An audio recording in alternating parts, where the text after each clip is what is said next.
Hello, people, and welcome to the show. It is Tuesday night, the first night of the Senate trial on Donald Trump's impeachment, and we've got lots to talk about. But before we get to it, it is very important that you tell your friends, your family, your posse, your crew, your church, your fraternity, your sorority, or anybody who will listen to you about our Patreon community and get them to join so that they can hear the great content that we put out. Yes, it's true that I put a little bit of a salty spin on things, but hopefully you're getting something from this show that you're not getting from anywhere else. Yes, I will speak the truth to anybody who's willing to listen to it, but hopefully this show is also enlightening, informative, and empowering. So let's talk about what happened today. And it was kind of wild. You know, I'll admit that I was somewhat distracted from the opening statements because I was on a mission today to get a new cat. I got a cat about a month ago, a 3-month-old kitten named Ziggy, and Ziggy's wonderful. The problem is Ziggy is bored. So I was doing some research and found out that, you know, kittens that age, they really need a playmate. So I decided to get Ziggy a playmate, and that has been quite the adventure. I got another kitten. His name is Milo. He's also a rescue. But Ziggy and Milo kept me busy during that part of the day. But I did get to see some reruns. I got to see some commentary. And then I saw some clips. It really is the worst legal argument I've ever seen in my life. Now, look, just so you understand, I am a lawyer. I'm also a litigator, right? I'm a career litigator. I spent my entire career litigating, be it in federal courts or in arbitrations or in appellate courts or in administrative hearings before administrative law judges. I've heard a lot of opening statements, and I have given a lot of opening statements, right? And the mission and the purpose of an opening statement is to lay out your case, to give a framework to the triers of fact, be it a judge or a jury, or an arbitrator, whatever, to give them a framework of, or a roadmap of the evidence that they're going to hear, and helping them to contextualize it in a way that's going to lead them to the conclusion you want them to land on. So, as Representative Jamie Raskin did effectively, right? They said, here's the story. They put on this video, right? Which if you didn't see the video, you got to watch the video. And said, here's what we plan to prove to you over the course of this evidentiary hearing.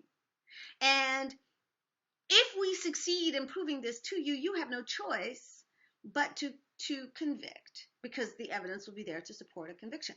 Now, the goal of an opening statement is to get your trier of fact where they are, grab their hand, and intellectually speaking, and basically intellectually walk them systematically through the evidence that they're going to hear and how that evidence is going to prove your point and why you win, right? Be it in the positive or negative, right? Either prosecution, defense, or, you know, plaintiff or defendant, right? And so it's really important that your jurors or your triers of fact can understand your argument and stick with you. Because if they check out, then, you know, they've lost the context of what they're going to hear. So it's important that you keep them with you and that it be logical and easy to follow. Okay, so this happened, and it's also a narrative. You're kind of telling a story. What is the story of what we're going to prove?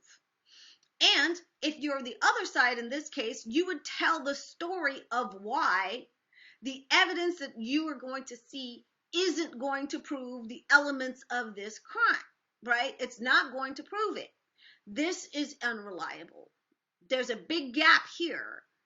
This is contradicted by that.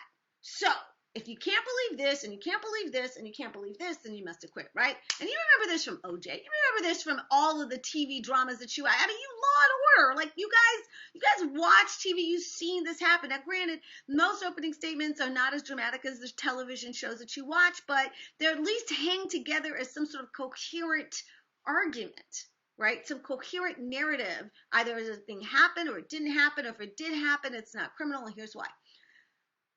What we saw out of Donald Trump's lawyers today doesn't check any of those boxes.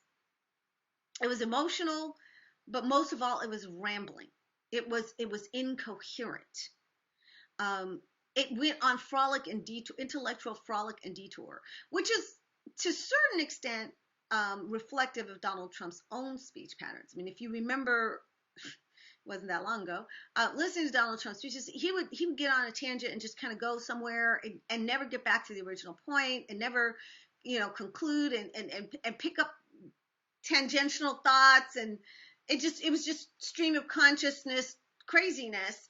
And he just thought that he was winning if he said something that had impact or that was punchy or that got a good response from the audience.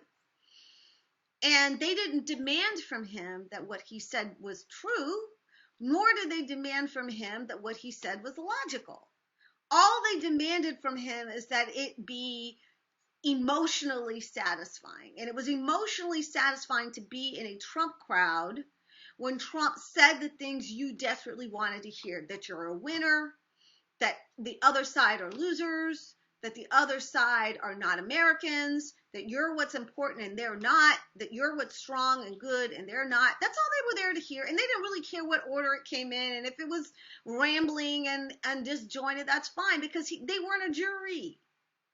Right? The fact that they were in the audience means that they were already sold on him. He didn't have to convince them of anything, right?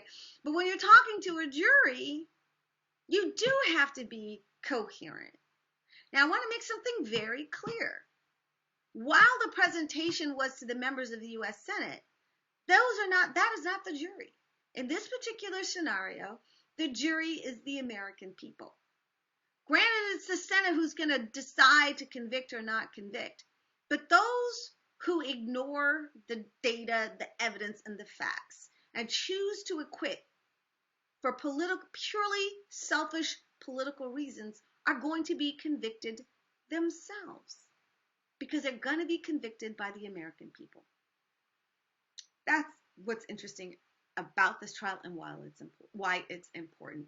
It is important because it's the first time that the American people are going to see the connection of all the dots. And when I say all, I don't mean all. I mean the ones that would be necessary to make the case. I believe that there are a whole lot of dots we're not going to see because they're being held by the FBI for prosecutions of people who are already under arrest or who they plan to arrest in greater and deeper conspiratorial type situations. I think I want to remind the audience that as much as we consider this a domestic issue, there were malign foreign actors involved in this. And the FBI has cause and reason to keep some of their stuff under wraps because it could expose counter-espionage and clandestine assets. So my theory here is that there's some stuff we're not going to see. But in terms of being able to connect the dots as to how Trump and Team Trump was involved in the planning and execution of this thing, I think we're going to get more than enough evidence that makes it clear beyond cavil that they planned this. There is so much smoke. There's so much circumstantial evidence of planning and coordination and execution. Right? There's so much evidence of it in the public sphere now. What we don't have is the smoking gun emails, the text messages, the phone calls, the records of transactions, and so on and so forth. That kind of stuff is the evidence that I expect the Democratic managers to put on. Evidence that makes it absolutely clear that this was an operation, not just a spontaneous event. And as an operation, it was funded, it was planned, it was coordinated, and it was executed at the behest of Donald Trump. Now, I believe without any reservation whatsoever that the Democrats are going to put on a hell of a case and the American people are going to be 100% convinced. Not 100% of the American people, but the overwhelming majority of the people will be 100% convinced. Team Trump doesn't care about the facts and does not care about the case. They have just decided that it is politically expedient for them to continue to side with Trump because one in for a penny, in for a pound, and they cannot jettison it. So they're not going to pay any attention to the evidence and the facts.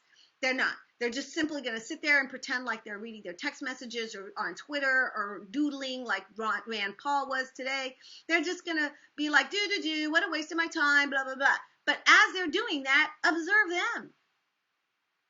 Take notes on them. Because what they're doing right now is the most important and sacred obligation of the oath that they take to defend the Constitution of the United States of America. This is their job. And if they are not serious about it, then they need to be moved out of it. And keep in mind that there are a few of them that may themselves be caught up in it as well. So those are my thoughts on the impeachment trial. Worst opening statement ever. And I do mean ever. It wasn't a statement. It was stream of consciousness performance art. It was utterly disastrous for Trump. And there was absolutely no coherent theme or argument or roadmap or anything presented. It was just, I just have never seen anything like it. So yeah, worst lawyering I've ever seen. Let's move on to our second topic, which is movement at DOJ. If you like what you just heard, you can find out so much more and hear so much more on my Patreon channel, patreon.com/Pam Keith FL. That's where you hear the rest of this discussion, and there's lots more to share.